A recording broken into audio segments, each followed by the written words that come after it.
आंध्र प्रदेश के पूर्व मुख्यमंत्री और टीडीपी प्रमुख एन चंद्रबाबू नायडू को सीआईडी ने गिरफ्तार कर लिया है। नाटकीय अंदाज में हुई ये गिरफ्तारी भ्रष्टाचार के एक मामले में हुई है। चंद्रबाबू की गिरफ्तारी के बाद टीडीपी कार्यकर्ता सड़कों पर जोरदार विरोध प्रदर्शन कर रहे हैं। कहीं टायर जलाए गए तो कहीं कार्यकर्ताओं ने धरना दिया। टीडीपी का आरोप है कि बगैर किसी सबूत के चंद्रबाबू की गिरफ्तारी राज्य की जगनमोहन रेड्डी सरकार की साजिश है और खुद मुख्यमंत्री देश के सबसे भ्रष्ट राजनेता हैं। कल रात से आंध्र प्रदेश पुलिस और सीआईडी ने चंद्रबाबू नायडू को अवैध रूप से गिरफ्तार करने की प्रक्रिया शुरू कर दी। चंद्रबाबू नायडू के शिविर के बाहर सैकड़ों पुलिसकर्मी जमा हो गए और उन्होंने उन सभी नेताओं को अवैध रूप से हिरासत में लिया जो नायडू के साथ रह रहे थे।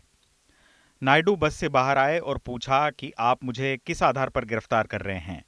पुलिस के पास इस बात का कोई जवाब नहीं था।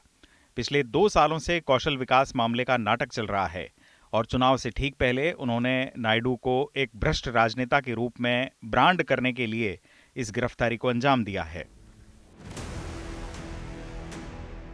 चंद्रबाबू नायडू की गिरफ्तारी के दौरान टीडीपी कार्यकर्ताओं और पुलिस के बीच हल्की झड़प भी हुई।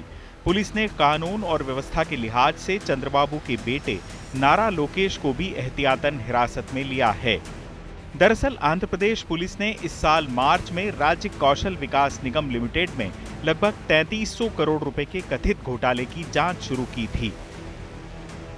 टीडीपी सरकार ने 2016 में अपने कार्यकाल के दौरान बेरोजगार युवाओं की रोजगार क्षमता बढ़ाने के लिए उन्हें कौशल प्रशिक्षण देने के लिए एपीएसएसडीसी की स्थापना की थी। आरोप है कि नायडू सरकार ने योजना में इस्तेमाल किए जाने वाली 371 करोड़ रुपए की रकम शेल कंपनियों को ट्रांसफर कर दी। साथ ही पैसे ट्रांसफर करने से जुड़े डॉक्यूमेंट्स को भी नष्ट कर दिया गया। वाईएसआर कांग्रेस ने कहा है कि चंद्रबाबू नायडू चुनाव से पहले सहानुभूति बटोरने के लिए मामले को राजनीतिक रूप दे रहे हैं, जबकि इस मामले में करोड़ों रुपए के वारे न्यारे किए गए हैं। यह मामला 2011 से चल रहा है। आयकर नोटिस में भी पुख्ता सबूत थे। सीआईडी अधिकारी नायडू के खिलाफ मजबूत सबूत इकट्ठा होने के बाद ही उन्हें आगे की पूछताछ के लिए गिरफ्तार कर रहे हैं। वाईएसआर कांग्रेस का इस मामले में राजनीति करने का कोई इरादा नहीं है। नायडू ही पिछले 1 सप्ताह से इसे राजनीतिक रूप दे रहे हैं। सहानुभूति बटोरने के लिए वो पिछले 1 हफ्ते से कह रहे हैं कि उन्हें गिरफ्तार किया जाएगा। इस मामले में कानून की उचित प्रक्रिया का पालन होगा। ये गिरफ्तारी ऐसे समय हुई है जब चंद्रबाबू नायडू लोकसभा चुनाव से पहले अपनी पार्टी को रिवाइव करने की कोशिशों में जुटे थे। एक समय आंध्र प्रदेश की सत्ता में अच्छी खासी धमक रखने वाले नायडू राज्य में वापसी करने की हर संभव कोशिश में जुटे हैं। आंध्र प्रदेश में कुल 25 लोकसभा सीटें हैं। पिछले लोकसभा चुनाव यानी 2019 में जगनमोहन रेड्डी की पार्टी ने 22 सीटों पर जीत हासिल की थी, जबकि टीडीपी 12 सीटों के नुकसान के साथ महज 3 सीटों पर सिमट गई थी। इन चुनावों में वाईएसआर कांग्रेस का वोट प्रतिशत 47 था, वहीं टीडीपी को 44% वोट मिले थे। राज्य में कांग्रेस को लगभग 1.5% तो बीजेपी को 1% से भी कम वोट हासिल हुए थे। बीजेपी दक्षिण के हर राज्य में एक मजबूत साथी की तलाश में रही है। आंध्र प्रदेश में बीजेपी के पास वाईएसआर कांग्रेस और टीडीपी के रूप में 2 विकल्प हैं। आंध्र की राजनीति में फिलहाल 22 लोकसभा सांसदों वाली वाईएसआर कांग्रेस ज्यादा मजबूत है। पार्टी एनडीए का हिस्सा तो नहीं है, लेकिन अलग-अलग मुद्दों पर बीजेपी से दोस्ती जरूर बनाए हुए है।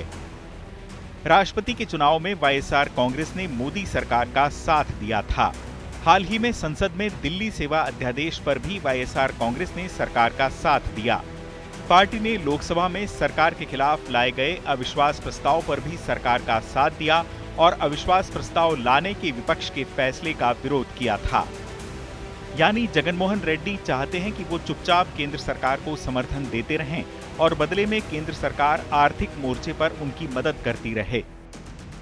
अगर बात टीडीपी की करें तो इस साल अप्रैल में चंद्रबाबू नायडू ने गृहमंत्री अमित शाह और जेपी नड्डा से मुलाकात भी की थी। करीब 50 मिनट चली इस मुलाकात के बाद कयास लगाए जा रहे थे कि नायडू जल्द एनडीए में वापसी करेंगे, लेकिन ऐसा नहीं हुआ।